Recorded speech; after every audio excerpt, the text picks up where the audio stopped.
प्यारे बहनों और भाइयों, मेरा नमस्कार स्वीकार हो। देखिए, हम आज ज्योतिष की श्रृंखला में बताएंगे आपको कि बचपन से ही लड़का या लड़की धनी कैसे बनते हैं और क्या योग होता है ज्योतिष में। तो ध्यान दे करके सुनिए कि यदि दूसरे और 10वें भाव के स्वामी यानी जन्म कुंडली में जो लगन होती है उससे दूसरे और 10वें भाव के स्वामी ग्रह केंद्र भाव में एक साथ स्थित हों,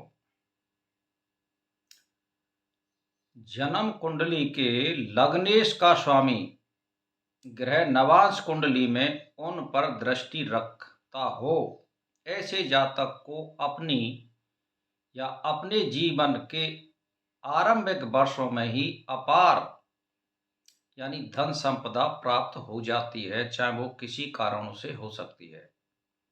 इस योग में 3 दशाएं यानी पूरी होनी आवश्यक है। दूसरे और 10वें भाव के स्वामी एक साथ हों, वे किसी केंद्रीय भाव में बैठे हों, उन पर यानी मतलब उन पर उस ग्रह की दृष्टि हो जो नवांश कुंडली में लग्नेश की स्थिति वाली भाव राशि का स्वामी हो। जो नवांश कुंडली बनाते हैं, वो जो बनाते हैं कुंडली, वो जानते हैं कि नवांश कुंडली क्या होती है। तो नवांश कुंडली में लग्नेश की स्थिति वाली भाव राशि का स्वामी हो, उसका मतलब ये होता है। तो इस तरह से ये धनी योग बनता है। दूसरा आपके लिए आज मैं दूसरा योग बता रहा हूं कि न्यायाधीश योग कैसे बनता है।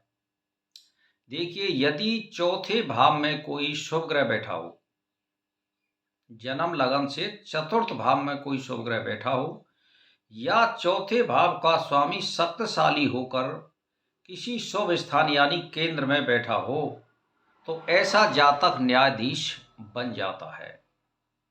आप सोच लो, तो ये कोई ज़्यादा बड़ी बात भी नहीं है और बहुत बड़ा योग है।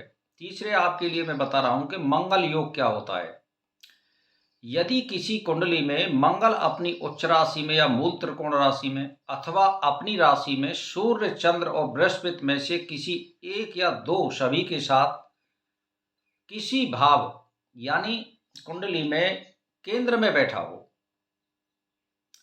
अथवा इन तीनों में से किसी एक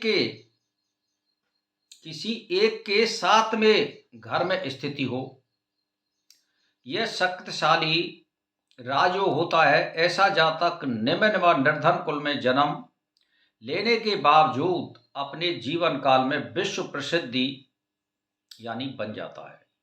आप लगा लो। तो मेरा कहने का मतलब यह है भाई और बहनों, एक ही बात आपको बता देना चाहता हूं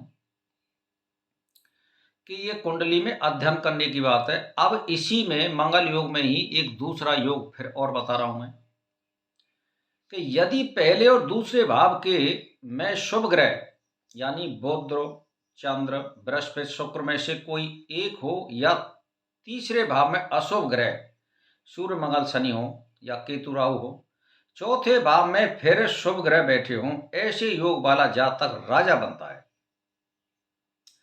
यानी दूसरे भाव में बुध, चंद्र, गुरु और शुक्र में से एक या दो कोई या सवरे ग्रह हो, तो तृतीय भाव जो पराक्रम का भाव है उसमें क्रूर ग्रह हों, जैसे शनि, राहु, केतु, मंगल, ये होने चाहिए, और चौथे भाव में एक शुभ ग्रह हो।